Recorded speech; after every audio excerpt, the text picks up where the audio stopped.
When my fiancé introduced me to his mother, she asked me about my family and said, lower class people are usually up to no good.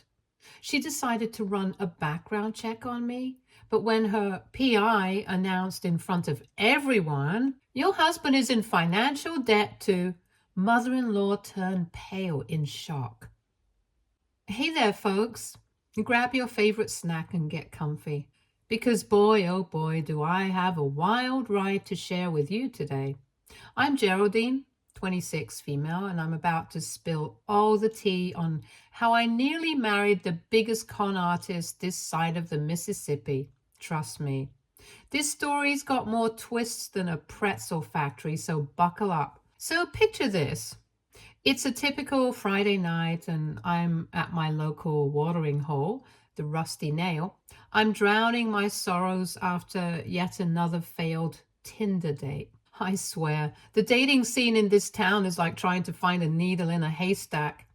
If the needle was actually a decent guy and the haystack was a pile of red flags. I'm sitting at the bar nursing my third vodka soda and pouring my heart out to my bestie, Jess. She's been my ride or die since high school, and let me tell you, she's heard some doozies from me over the years. I swear, Jess, the dating scene in this town is a dumpster fire. Maybe I should just give up and join a convent or something. Girl, you're being dramatic. Your Prince Charming is out there somewhere. Maybe he'll walk through that door right now. I roll my eyes so hard, I'm pretty sure I see my brain. Yeah, right. And maybe pigs will fly and... But I kid you not. As soon as those words leave my mouth, in walks this absolute dreamboat. Tall, dark, and handsome doesn't even begin to cover it. We're talking 6'2", wavy black hair, piercing blue eyes, and a jawline that could cut glass. Our eyes meet across the room, and I swear I hear angels singing. Okay, maybe that's just the jukebox playing Heaven by Bryan Adams, but still. This guy makes a beeline for me, flashing a smile that could melt butter. He slides onto the bar stool next to me, and I catch a whiff of his cologne. It's intoxicating. Or maybe that's just the vodka talking. Hi there, I'm Tommy. Noticed you gawking at me when I walked in. Wanted to introduce myself and make sure you didn't catch any flies in your mouth. What's your name? I'm pretty sure I'm gaping like a fish out of water, but I managed to stammer out my name. Geraldine, but oh, my friends call me Jerry. Geraldine, that's a beautiful name. So, Geraldine, what's a gorgeous girl like you doing in a place like this? Oh, just living my best life, one tequila shot at a time. Well, how about I buy you another and we can talk about how I just found the girl of my dreams. Smooth, right? I know, I know. I can practically hear you all screaming at your screens right now. But cut me some slack.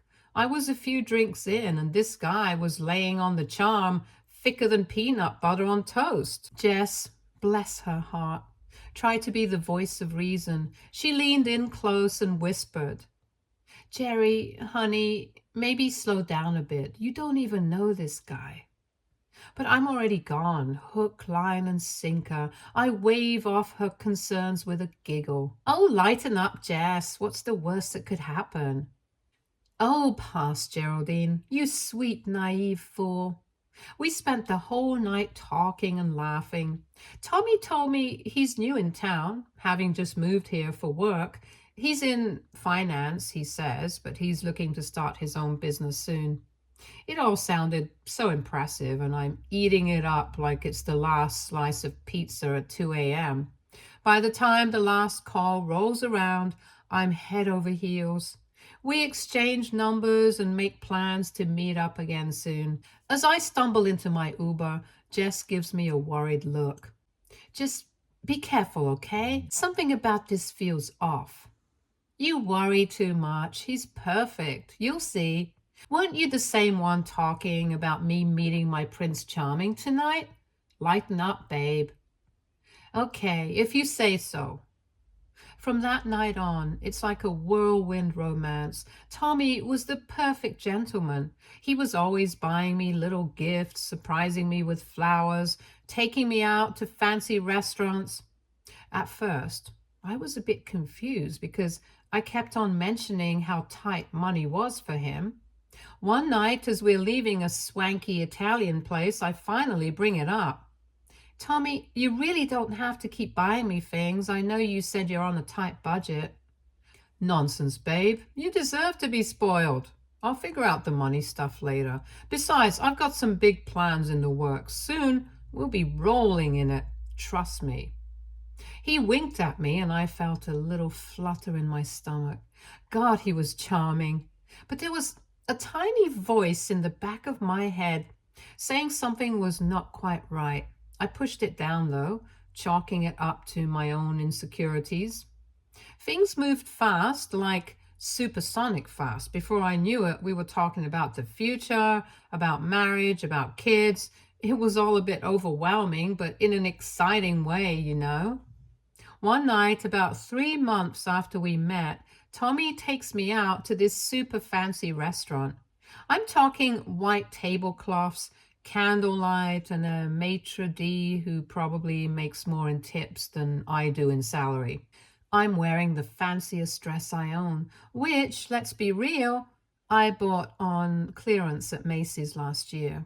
In the middle of dessert, this decadent chocolate souffle that probably costs more than my monthly rent, Tommy gets down on one knee. The whole restaurant goes quiet. He pulls out this gorgeous ring that catches the candlelight just so, making it sparkle like a disco ball. Geraldine Thomas, these past few months have been the best of my life. I know this might seem fast, but when you know, you know. Will you marry me? I'm shocked, like jaw on the floor, can't breathe. Is this really happening? Shocked. The rational part of my brain is screaming, girl, you've known this man for less time than it takes milk to expire. But the romantic in me, the part that's been watching too many Hallmark movies and reading too many romance novels, is doing cartwheels. And you know what I do? I say yes. Yep, you heard that right. I agreed to marry a guy I've known for less than 100 days. Go ahead, judge me. I'm judging past me, too. The restaurant erupted in applause. Tommy slipped the ring on my finger. It was a perfect fit, which, in hindsight, should have been another red flag. And kissed me. It's like a scene straight out of a rom-com. As we're leaving the restaurant, floating on cloud nine, I decided to call Jess and share the news, and her reaction was less than thrilled. You what? Jerry, have you lost your mind? You barely know this guy. I know, it seems crazy, Jess, but I love him. Sometimes you just have to take a leap of faith, you know. A leap of faith? Jerry, this isn't a leap. It's a nosedive off a cliff. Please, just promise me you'll think about this before you do anything permanent, please. But I wasn't listening. I'm riding high on love and endorphins. I'm convinced that Tommy and I are meant to be, that we're living out some epic love story. Spoiler alert, we weren't. The next few weeks were a blur of engagement parties, ring selfies, and wedding planning. I'm so caught up in the excitement that I barely notice how vague Tommy is whenever I ask about his family or his past. It's not until we're knee-deep in guest list planning that I realize something's off. We're sitting at my kitchen table surrounded by bridal magazines and half-empty takeout containers. Okay, so for your side of the family, who should we invite? Your parents, obviously. Any siblings, cousins? Tommy shifts uncomfortably in his chair, avoiding my gaze. About that. I don't think we'll be inviting my family. What? Why not? We're kind of estranged. There was this big misunderstanding and now they all hate me, except for my mom. She's the only one who still talks to me. That sounds rough. What happened? It's a long story. I'd rather not get into it. Maybe someday. He changed the subject so quickly, asking about flower arrangements or something, but that uneasy feeling was back, gnawing at the pit of my stomach. Another red flag waving frantically in my face, and once again I ignore it. I'm too caught up in planning our future together to worry about his mysterious past. It's not until after we've been engaged for a month that Tommy finally decides it's time for me to meet his mom. He makes it sound like he's introducing me to the Queen of England or something. All right, babe, I think it's time you met my mom. But I've got to warn you, she can be a bit intense. I'm sure she's lovely. I can't wait to meet her. Oh, sweet summer child, if only I knew what I was walking into. The big day arrived, and I was a bundle of nerves. I spent hours getting ready, trying on every outfit I owned before settling on a modest but stylish blue dress. I wanted to make the best impression possible. After all, this woman is going to be my mother-in-law. Tommy and I drive to this fancy restaurant where we're supposed to meet his mom for dinner. The whole way there, my stomach is doing somersaults. Tommy keeps patting my hand and telling me everything will be fine, but he looks almost nervous as I feel. As soon as we walk in, I spot her. Barbara, Tommy's mom, is sitting at a table in the corner looking like she just sucked on a lemon. She's an elegant woman in her mid-50s with perfectly coiffed silver hair and a pearl necklace that probably costs more than my car. She gives me a once-over that makes me feel like I'm being X-rayed. Mom, this is Geraldine, my fiancé. Geraldine, this is my mother, Barbara. I put on my best smile and extend my hand and trying not to let it shake. It's so nice to finally meet you, Mrs.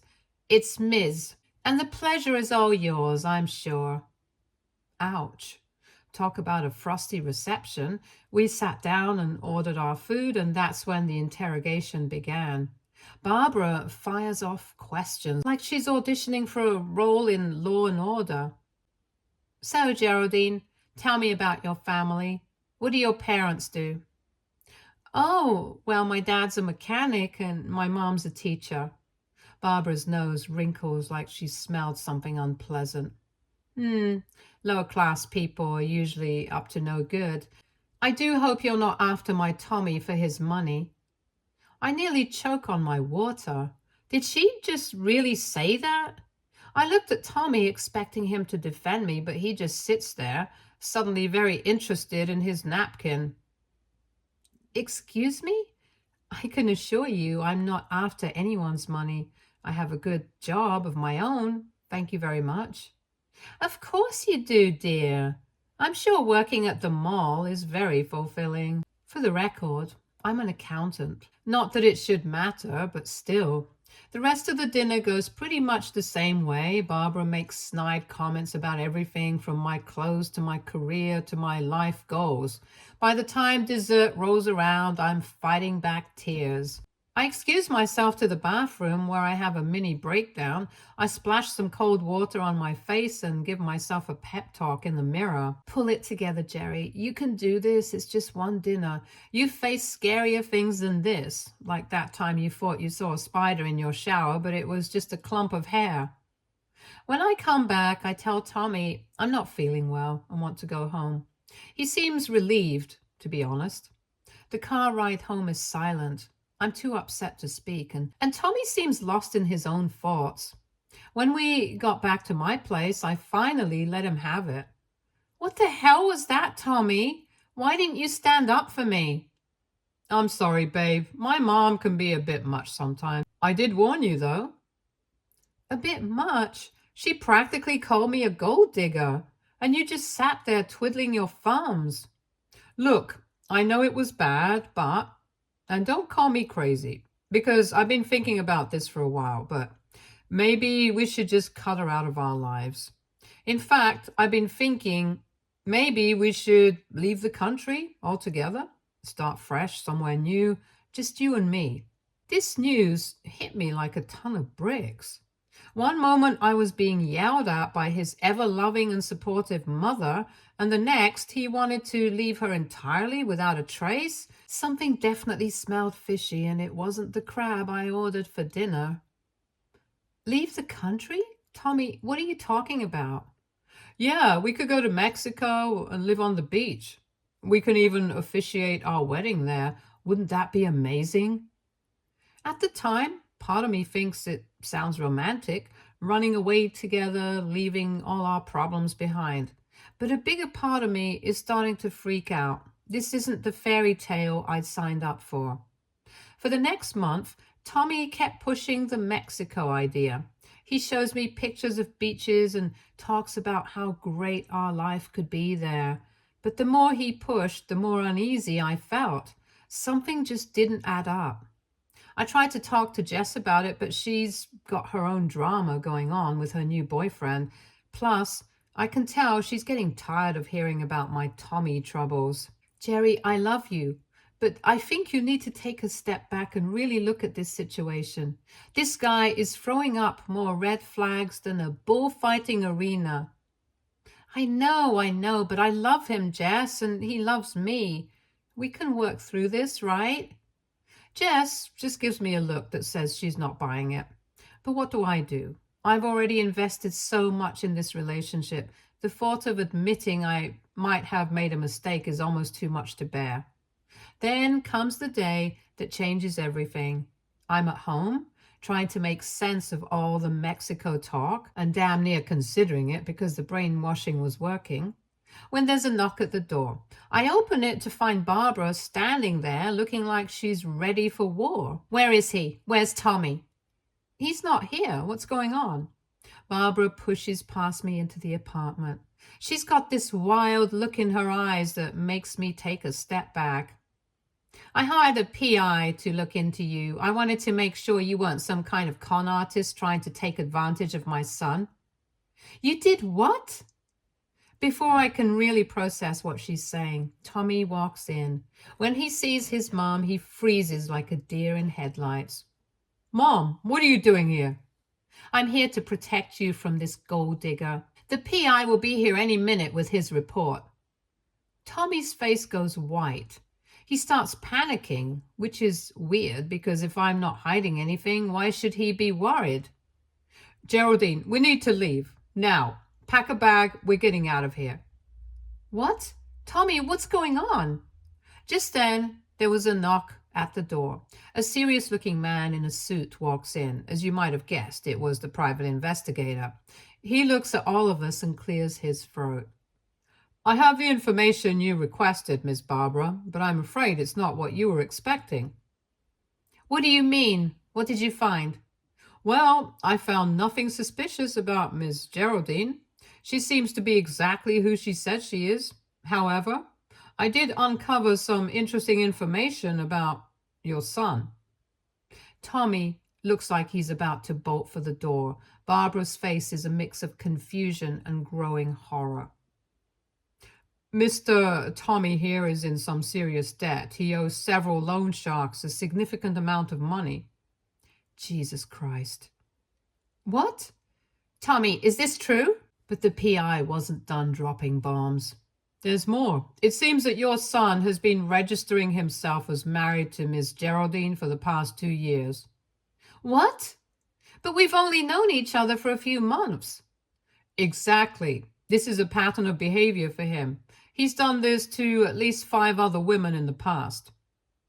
The room goes silent. I feel like I'm in some kind of bizarre dream, or nightmare more like. Barbara is the first to break the silence. Oh God, Tommy, not again. How could you do this to us again, after everything I sacrificed for you, for us? Mom, I can explain. But Barbara isn't listening. She turns to me, her face a mask of shame and regret. Geraldine, I owe you an apology, a big one. The reason we're estranged from our family is because of Tommy. He's been running this scam for years, marrying women on paper, stealing their money, and then disappearing.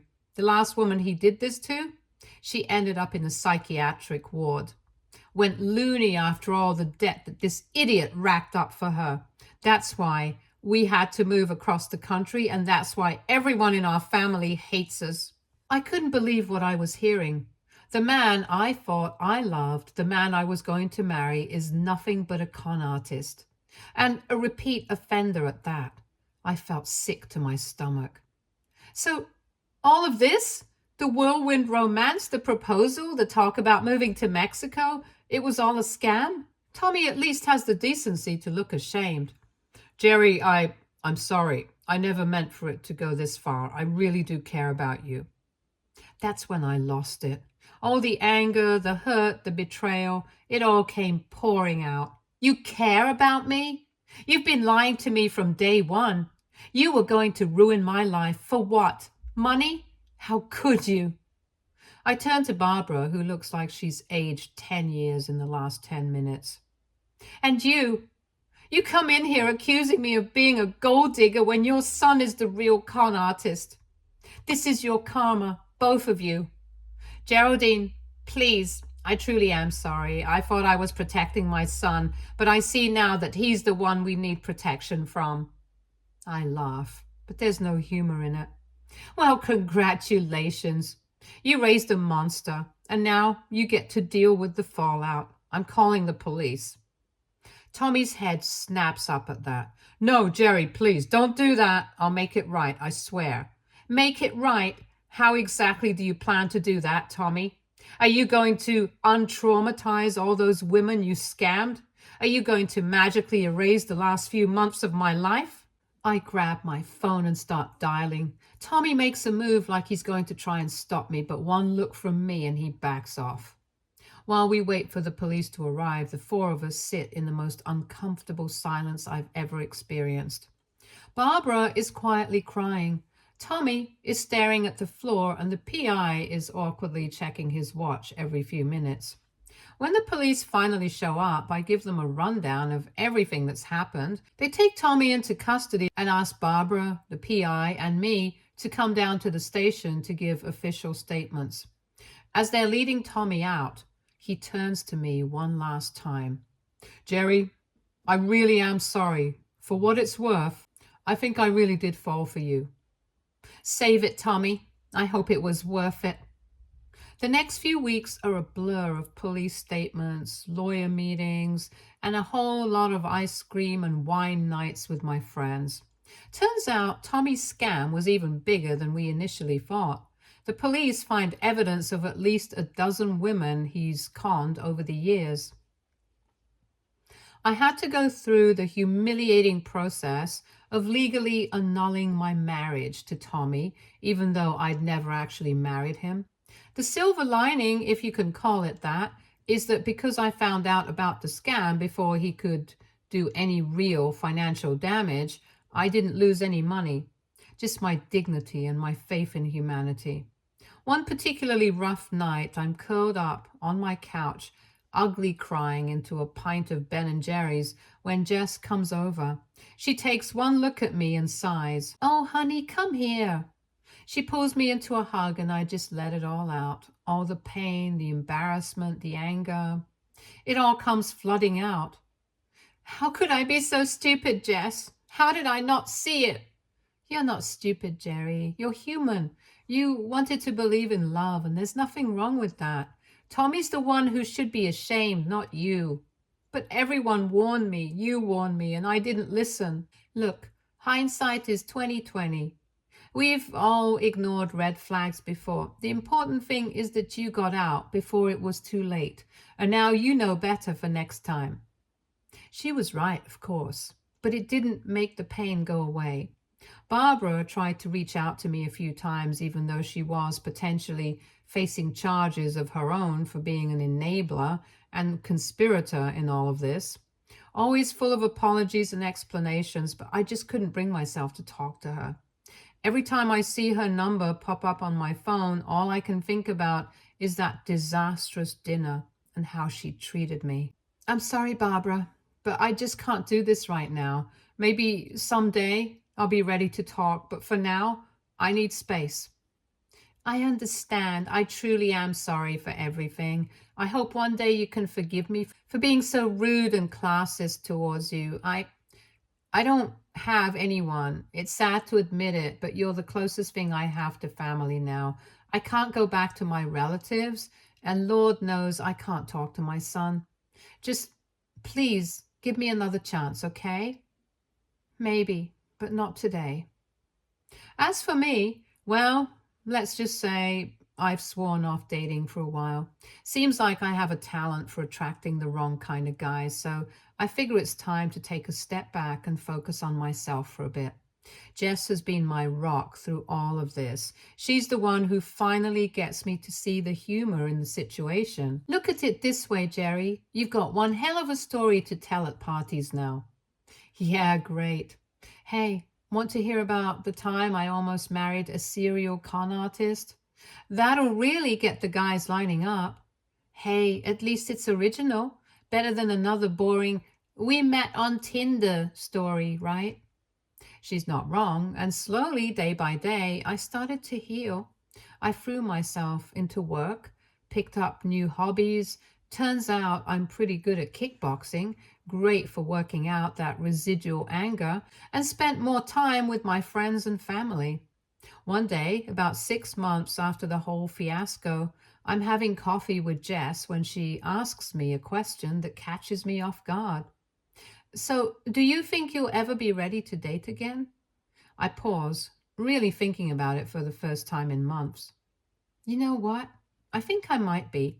Not right now, but someday. This whole experience taught me a lot about myself and what I want in a relationship, and more importantly, what I don't want. That's my girl. And hey, next time a guy seems too good to be true, maybe we run a background check first, yeah? We both burst out laughing, and at that moment I realized I was going to be okay. Sure, I got conned, I got my heart broken, but I'm still standing, and who knows? Maybe my real Prince Charming is still out there somewhere. But this time I'll be sure to look for a prince, not a frog in disguise. Oh, and one more thing. If your potential mother in law hires a private investigator to look into your background, take that as a sign that maybe, just maybe, this isn't the family you want to marry into. But hey, at least I got a great story out of it, right? And in the end, I got my revenge, and who knows, maybe someday I'll look back on all of this and laugh. For now, though, I think I'll stick to rom-coms and ice cream. It's a lot safer that way.